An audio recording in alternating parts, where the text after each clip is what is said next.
अस्सलाम वालेकुम नाजरीन, मैं Asad Abbas Bhatt advocate high court आपकी खिदमत में हाजिर हूँ एक नई कानूनी इन्फॉर्मेशन या डिस्कशन के साथ जो शायद कानूनी तौर पर आपके लिए फ़ायदेमंद हो सकती है। नाज़रीन, आज हम एक इम्पॉर्टेंट जजमेंट के बारे में बात करने जा रहे हैं जो अभी रिसेंट डेज़ के अंदर ऑनरेबल हाई कोर्ट की तरफ से आई, जिसके अंदर उन्होंने 12(2) की एप्लीकेशन, यानी वो एप्लीकेशन जब कोई डिक्री या ऑर्डर या कोई लीगल प्रोसीडिंग को आप फ्रॉड की बुनियाद पर चैलेंज करते हैं तो उस सूरत के अंदर वो दायर की जाती है। उसके मुतालिक कुछ नकायद को वज़ा किया।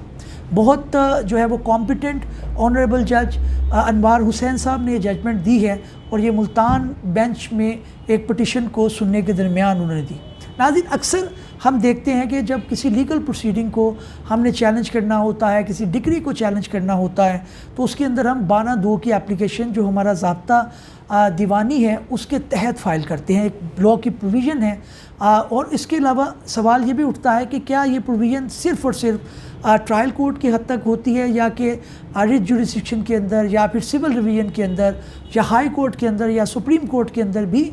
इस प्रोविज़न को इस्तेमाल करते हुए इस्तिफ़ादा उठाया जा सकता है। किन हालात में ये जो है वो फ़ाइल करनी चाहिए,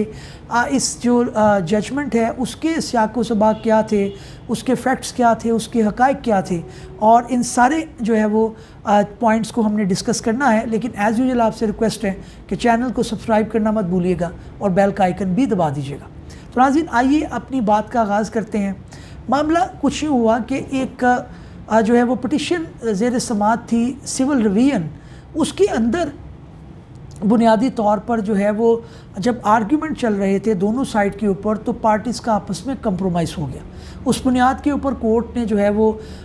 जो काउंसिल्स थे उनसे पूछा कि आपकी क्या टर्म एंड कंडीशन डिसाइड हुई हैं, और उसी की रोशनी के अंदर जो है वो अदालत आलिया ने यानी कि ऑनरेबल हाई कोर्ट ने उस पटिशन को निपटा दिया और उनकी टर्म एंड कंडीशन को राइट डाउन कर दिया और कहा कि ये डिस्पोज ऑफ हो गई। अब जो पटिशनर थे जिनकी ये सिविल रिवीजन थी, वो बाद में उनको किसी ने एडवाइस किया या जो भी उनके ज़हन में आया उन्होंने उसको 12(2) के ज़रिए चैलेंज कर दिया और ये कहा कि जनाब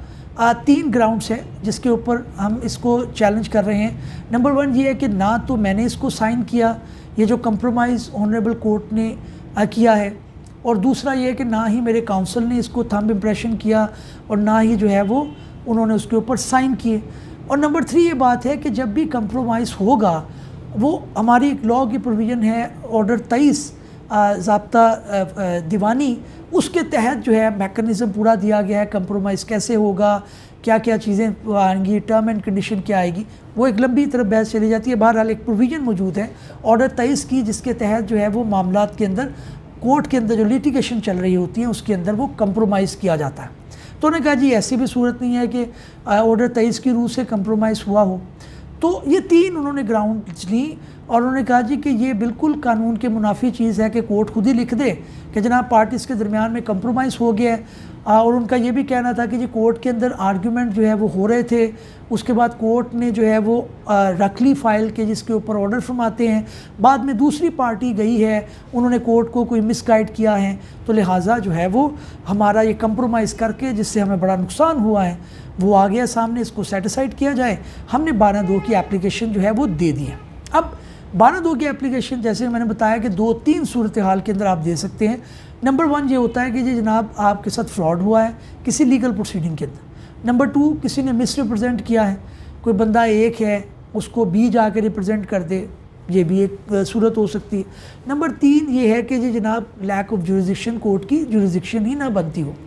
तो 3 सूरतें होती हैं, इनमें से उनका यही कहना था कि उनके साथ फ्रॉड हुआ है। अब कोर्ट ने बड़ी खूबसूरती के साथ और बड़ा बारीक बीनी के साथ फ़ाइल का जायज़ा लिया और अप्रिशिएट किया उन चीज़ों को जो हमें नॉर्मली कम देखने में आती है। तो सबसे पहली बात जो ऑनरेबल कोर्ट ने कही, उन्होंने कहा जी कि आप जो ये बात कह रहे हैं कि जी साइन और थंब इम्प्रेशन ना आपके काउंसिल के हैं ना पटिशनर के हैं, तो भाई ये कोई मैंडेटरी रिक्वायरमेंट नहीं है कि ये ज़रूरी होगा। हालातों वाक़यात को आप देखें, मिसाल के तौर पे पहले दिन जिस काउंसिल ने फ़ाइल की उस पटिशन को, उसके बाद वो डेटें उनकी भुगतते रहे, वो कोर्ट में अपीयर होते रहे, कोर्ट को केस को आर्ग्यू करते रहे, वही वकला मौजूद थे उस दिन जब ये कंप्रोमाइज़ हुआ। नंबर 1। नंबर 2 कोर्ट ने बड़ी अच्छी बात कही, उन्होंने कहा जी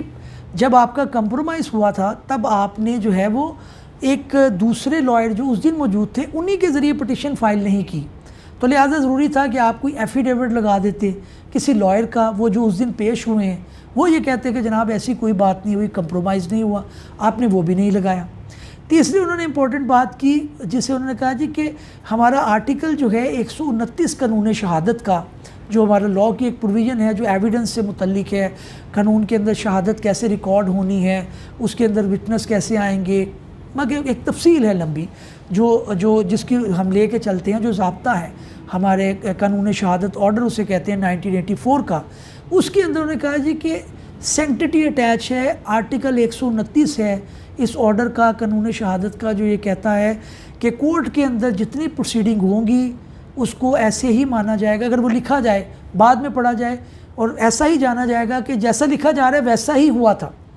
अनलेस कि आप बहुत ज़्यादा स्ट्रॉन्ग एविडेंस कोई आपके पास हो। अगर आपके पास कोई एविडेंस नहीं है, मिसाल के तौर पर आप ये बात लाते कि जी जो वकला की अटेंडेंस यहाँ पे लगाई जा रही है वो वकला तो यूरोप में बैठे हुए थे, वो तो अमेरिका में बैठे हुए थे, तो वो तो थे ही नहीं यहाँ पे, तो आपने इनकी अटेंडेंस कहाँ से लगा दी, ये बड़ा एक स्ट्रॉन्ग एविडेंस होता। मिसाल के तौर पे आप कहते हैं जी फ़लाँ पटिशनर की अटेंडेंस कोर्ट मार्क कर रहे हैं, वो तो उस तरीक़ को फोत हो चुके हैं, तो ये आपकी इस प्रिजम्पशन को अगर आपने रिबट करना है जो आर्टिकल 129 कह रहा है, तो फिर आपको बड़ी स्ट्रॉन्ग शहादत चाहिए, बड़ा स्ट्रॉन्ग एविडेंस चाहिए। इसी ज़िम्मे के अंदर उन्होंने जो है वो एक जजमेंट का भी हवाला दिया जिसका टाइटल है अब्दुल अजीज़ वर्सेस अब्दुल हमीद, और ये पब्लिश भी हो चुकी है, गालबन आप स्क्रीन पर देख भी पा रहे होंगे, 2022 SCMR 842 पेज के ऊपर। तो उन्होंने कहा कि ये सेंटिटी जो अटैच है कोर्ट की प्रोसीडिंग को, उसके अंदर ऑनरेबल जो सुप्रीम कोर्ट है उन्होंने भी अपनी जजमेंट के अंदर हवाला दे दिया है। अगली जो बात उन्होंने कही कि जनाब आप जब ये कहते हैं कि जनाब ये ऑर्डर 23 जो CPC का है उसकी रूह से ये कंप्रोमाइज़ नहीं हुआ, तो उन्होंने ऑर्डर की तरफ जो काउंसिल थे इस पटिशनर के जो चैलेंज कर रहे थे फ्रॉड की बुनियाद पर इस प्रोसीडिंग को, उन्होंने कन्फ्रंट करवाया और उन्होंने कहा भाई आप देखिए टर्म एंड कंडीशन डिसाइड हुई हैं पार्टीज़ के दरमियान, या आप मिसाल के तौर पे उन्होंने कहा जी ज़मीन का ये टुकड़ा आप रखेंगे, ये आप रखेंगे, ये फ़लाँ रखिएगा, ये फ़लाँ रखिएगा, ये टर्म एंड कंडीशन ही तो हैं। तो लिहाजा ऑर्डर 23 की जो स्पिरिट है उसको फॉलो किया गया है, तो ये कहना कि नहीं किया गया ये एक गैर मुनासिब बात है, इसको नहीं माना जा सकता। चौथी बड़ी इंपॉर्टेंट बात जो उन्होंने अच्छी कही कोर्ट ने, वो उन्होंने ये कही कि आप ऑर्डर को अगर मुकम्मल पढ़ें तो आपको पता चलेगा कि कोर्ट ने लिखा कि जी in case the petitioner fails to comply with set commitment within stipulated period. अब पिटिशनर वही शख्स है जो 12/2 फाइल कर रहा है, सिविल रिवीजन भी उसी की थी, उसमें भी वो पिटिशनर था, तो कोर्ट ने लिखा कि in case the petitioner fails to comply with set commitment within stipulated period, कि वो जो कमिटमेंट कर रहा है अगर उसने मुकर्ररा मुद्दत के अंदर उसको फुलफ़िल ना किया, उसको जो है वो ना पाया तकमील तक पहुँचाया, तो क्या होगा, all these 3 civil revision will stand dismissed and law will take its own course, meaning thereby कि कंप्रोमाइज़ से हट कर भी जो है वो कोर्ट ने कहा कि मेरिट के ऊपर भी ये डिसमिस है। उसकी वजह बुनियादी ये थी कि कोर्ट के अंदर दोनों साइड के वकला जो है वो आर्ग्यूमेंट अपने दे चुके थे, जैसा कि वो ऑर्डर में लिख भी रहे हैं, today during the course of argument finally a consensus inter se the parties developed during the course of argument के दरमियान में ही उनका कंप्रोमाइज़ जो है वो हो चुका। बड़ी अच्छी एक जजमेंट है। 12/2 किन हालात के अंदर फ़ाइल करनी चाहिए, किन किन चीज़ों का ख्याल रखना चाहिए, बहुत ज़रूरी है, क्योंकि कोर्ट ने फिर ये कहा कि आपने एक इल्ज़ाम तराशी की है, आपने कोर्ट का टाइम ज़ाया किया है, कोर्ट ने कॉस्ट के साथ 1 लाख रुपया कॉस्ट डाली उनको और ये पिटिशन जो थी उनकी डिसमिस कर दी। नाज़रीन अच्छी एक जजमेंट है। अनवार हुसैन साहब हमारे ऑनरेबल जज हैं और बहुत कॉम्पिटेंट हैं, हमेशा जो है वो डिटेल जजमेंट देते हैं। जो स्टूडेंट ऑफ लॉ इस चीज़ को जो है वो इस यहाँ से इस्तिफ़ादा हासिल कर सकते हैं। आप इस पिटिशन का नंबर भी नोट कर सकते हैं, टाइटल है मोहम्मद यूसुफ वर्सेस बशीरा बीबी, और ये जो है केस नंबर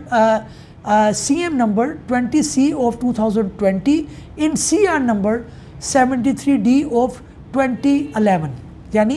73D जो है 2011 की पिटिशन, उसके अंदर जो है वो CM उन्होंने फ़ाइल की थी और इसका टाइटल मोहम्मद यूसुफ है, मुसम्मात बशीरा बीबी, और ये मुल्तान बेंच में जब वो थे अनवार हुसैन साहब, उन्होंने वहाँ पे दी है। नाज़रीन, इस उम्मीद के साथ कि हमारा वीलॉग आपको पसंद आया होगा, किसी नए वीलॉग में किसी नई कानूनी या आइनी इन्फॉर्मेशन के साथ आपकी खिदमत में हाजिर होंगे। तब तक के लिए इजाज़त दीजिए। अल्लाह हाफ़िज़। Thank you.